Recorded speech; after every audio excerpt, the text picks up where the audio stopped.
Hello everyone, today we're diving into Flyte, a modern open source workflow automation platform that optimizes and scales complex data pipelines and machine learning workflows.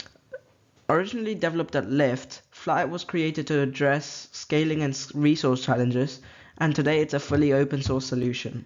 Flyte's architecture is built on containerization, meaning each task operates within its own isolated environment, offering enhanced flexibility, resource management, and scalability.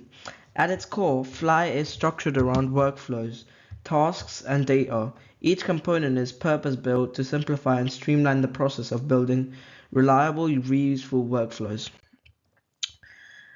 Flyte's standout features can be summarized in four pillars: workflow management, resource optimization, development tools, and data handling. Workflow management includes visual DAGs and dynamic workflows, enabling easy visualization and complex flow management. Resource optimizations means Flyte autoscales tasks, controls costs, and enforces resource limits for peak efficiency. Flyte's development tools include SDKs, local testing capabilities, and CI/CD integration.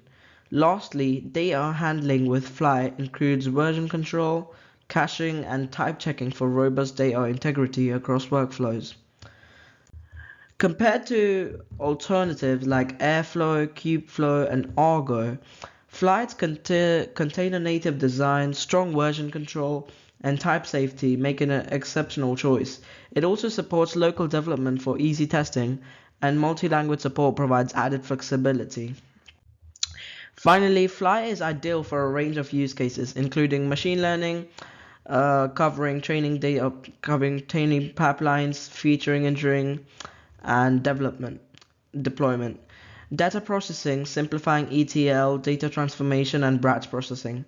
And backend operations, managing scheduled jobs, orchestrating services, and automating backend workflows. Flyte provides a reliable, scalable foundations for data-driven operations across any organization. If you like the video, please subscribe. See you on the next one.